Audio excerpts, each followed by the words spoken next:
Iran और America के युद्ध के बीच बड़ी अपडेट। सोने और चांदी की कीमतें गिर गई है।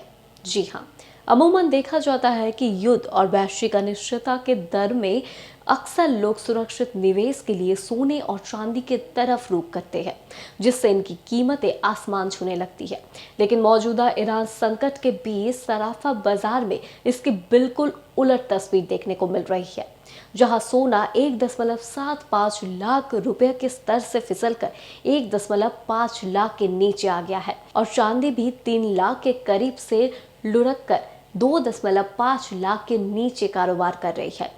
ये गिरावट इसलिए भी हैरान करने वाली है क्योंकि 1967 के अरब इजराइल युद्ध, 1989 के ईरानी क्रांति और 1990 के खाड़ी युद्ध के दौरान सोने की कीमतों में ऐतिहासिक उछाल आया है। जहां तक कि 2022 के रूस यूक्रेन युद्ध के शुरुआती दिनों में भी सोना महंगा हुआ था, लेकिन इस बार शुरुआती तेजी के बाद दोनों कीमती धातुएं पिछले 4 महीनों के निचले स्तर पर आ गया है। बता दें, इस ऐतिहासिक बदलाव की सबसे बड़ी वजह अंतर्राष्ट्रीय बाजार में अमेरिकी डॉलर की जबरदस्त मजबूती है, क्योंकि सोने चांदी के वैश्विक भाव डॉलर में तय होते हैं।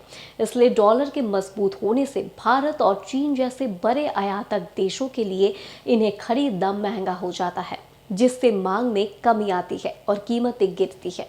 इस बार निवेशकों ने युद्ध के बावजूद सोने की जगह अमेरिकी डॉलर के अपना मुख्य सुरक्षित ठिकाना मान लिया है और दुनिया भर के बड़े बैंक अपना पैसा डॉलर में लगा रहे हैं।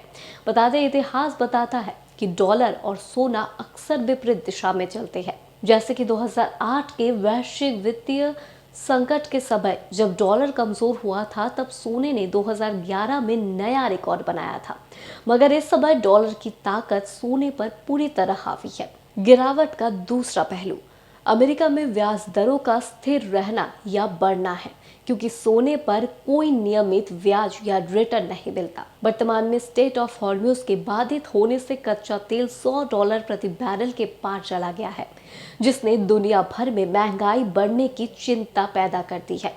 इस स्थिति में अमेरिकी केंद्रीय बैंक फेडरल रिजर्व ब्याज दरों में कटौती करने से बच रहा है, जिससे अमेरिकी सरकारी बॉन्ड और बैंकों में पैसा रखना ज्यादा फायदेमंद हो गया है। क्योंकि अमेरिकी साख बहुत मजबूत है, इसलिए बड़े निवेशक 0% ब्याज देने वाले सोने को बेचकर अपना मुनाफा समेट रहे हैं और उस पैसों को सुरक्षित सरकारी बॉन्ड में लगा रहे हैं। कुल मिलाकर कहे तो मजबूत डॉलर और अमेरिकी बॉन्ड से मिलने वाला रिटर्न इस समय युद्ध के डर पर भारी पड़ रहा है और निवेशकों का पूरा ध्यान युद्ध की खबरों से हटाकर फेडरल रिजर्व के फैसले पर टिक गया है। पल पल की अपडेट हम आपको देते रहेंगे। आप देखते रहिए लाइव लगातार। लाइव लगातार के वीडियो को लाइक करें, सब्सक्राइब करें और बेल आइकन को दबाना न भूलें।